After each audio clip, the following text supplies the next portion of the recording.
I thought you were fantastic once again on the call. Don't worry about these Mississippi State fans that are coming after you. Come on. You think I'm worried about that? No, I don't. Not at all. I do not. Because Katie is a Mississippi State fan, and she put it in the document that she wanted to get after your ass on the black uniforms. I just thought maybe a little research would have been good on it. That was a superstition I had to explain to her that you were on the LSU call.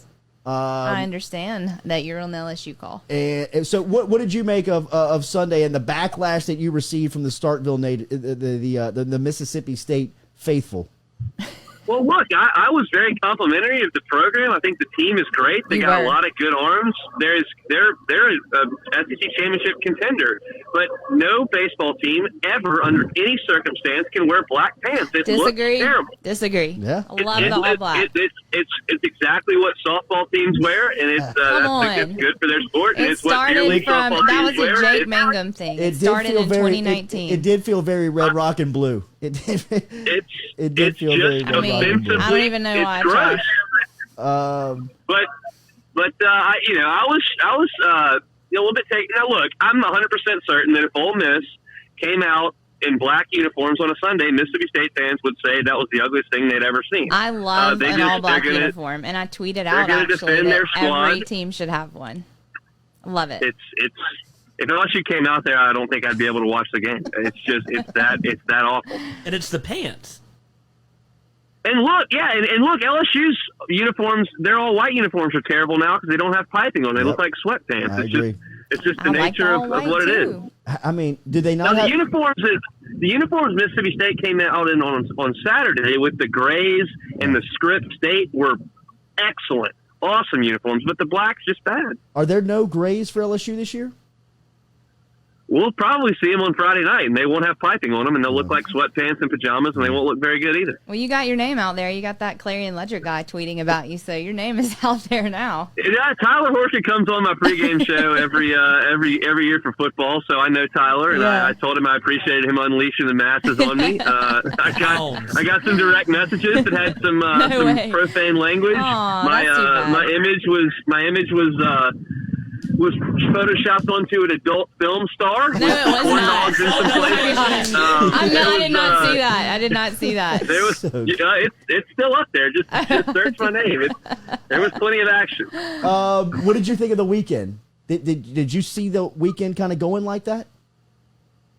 Yeah, I'm really skeptical of this team's bats, and they didn't show up for 2 days against really good pitching.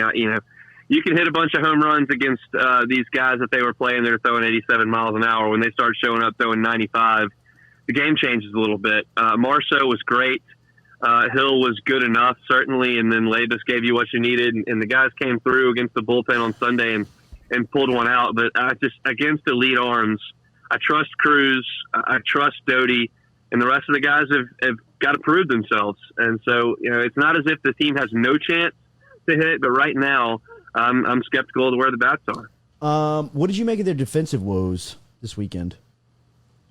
Yeah, I don't think those are going anywhere. It's just not a defensive team that looks like Ibarra and Bregman and Freeman. It doesn't, or Bregman and Jacoby Jones. It doesn't look like Josh Smith and Kramer and Freeman they just don't have those great infielders with the great hands. I think Thompson is going to make some plays, but he's going to kick some. When they put Arnold out there, he's not his hands aren't great. Doty's not an elite defender. They just don't have great infielders. So it's going to be a little bit of an issue all year. You just hope that they can strike out enough guys, pitch their way through it, and then swing the bats when they need to. Cade Beloso's struggles up to this point. Maneri was talking more about him yesterday about some individual work that they did in the cages. Where is he now, and do you expect him to break out of this funk? Well, now he's behind some guys in terms of playing certainly in the outfield, and then at DH he slipped behind some people as well. So they're going to have to find him some at bats. I think he'll, over the course of a 56 inning season, he'll come out of it. And they need him because he's a good left-handed bat who's got the ability to hit for some power. So they would really like him to come on, but it's just a matter now of getting him some at bats. LSU this weekend versus Tennessee. Hunt, did I see this? Is that Al Leiter's son who threw the no-hitter? Jack. Yeah, at Vanderbilt. Jack Leiter? He's better than Kumar Rocker. Really? Yes. I mean, he struck out. He gave up a leadoff walk to South Carolina on Saturday, and then retired 27 straight. So it was almost a perfect game. He struck out 16. His 124th pitch of the game was 97 miles an hour.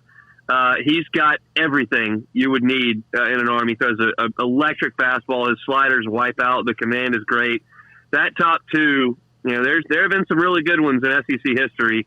I don't know of a better one that I've ever seen. And Jaden Hill was being talked about in that class going into the season. They had to wait and see him against some of the elite talent of the league.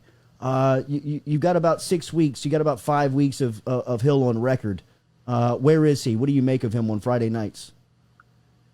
His stuff in a vacuum is just unbelievable. I mean, Pitching Ninja got a hold of his changeup. It's just devastating and falls off the table. And the slider he was featuring last year in Houston against Texas is just devastating. And the fastball, we've seen it up to 97 miles an hour. All that's really good, but he's got to put it all together and command it. And look, he worked into the 8th inning on a Friday night at SEC game on Friday. It's not as if he's just getting knocked all over the yard. He had one really bad outing, but he's got to refine everything, and he's just not as consistent and as good pitch to pitch as some of those elite aces. But it's all in there. He's got every ability to be there. He just got to keep going out there. Thank you, Hunter. Big meeting for you today, I hear. Well, I'm obviously on the road right now, so that's where I'm headed. We'll see what we can do. Go get him, bro. You sounded great on Sunday. All right, thank you all. All right, man. There's Hunt Palmer checking in from the LSU Sports Radio Network, giving his thoughts. Nick just showed me the picture. I haven't seen it. Oh, you haven't seen it? It's amazing. I mean, y'all's on-air reaction was incredible. It's not what I was expecting. I felt like the kid at the lunch table. It involves corn dogs. Cool, couldn't get some, man. I mean, everybody's laughing at it. It looks so funny. I didn't want to get it a peek into the camera. No, you don't want to get that image in the camera. Should I not pull it up over here? No, you should not. No, I'm just going to pull up my phone. In SFW? Oh, yeah. It does involve corn dogs, though, which is amazing. Wow. Advantically, the corn dogs things. I've never understood Y'all really have to realize this. It doesn't offend us. Because it doesn't make any sense. Like, it doesn't make any sense. I've never understood it. Neither does making fun of our black uniforms. Doesn't make any sense. Those are bad. I mean, black pants, dude. It's all right. Daily, we're brought to you. I mean, it's so disappointing. Advanticlean.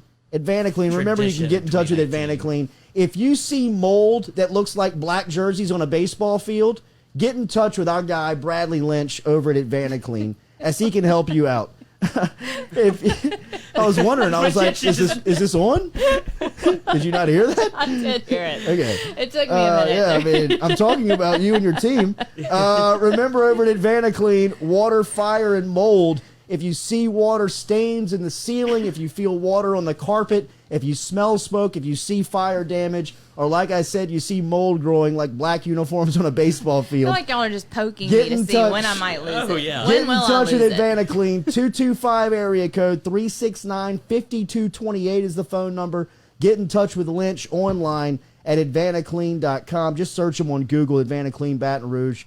Lynch is an absolute warrior, man. I mean, the guy is a workaholic. He doesn't stop working. He works around the clock. You can get in touch with him at any point during the day. I always tell the story about how I just sent him a text message on Christmas Day.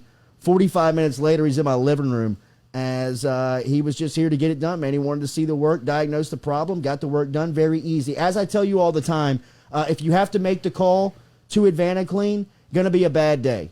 369-5228, 225 area code. But once you make that call, everything's good. He's going to handle the insurance company. He's going to handle the contractor. He's going to make sure the business and the job is done professionally and done correctly. Online at Advanticlean Baton Rouge, or call him today, 225-369-5228. We'll be back with more of the Jordy Culotta Show, presented every day by Go Chevrolet.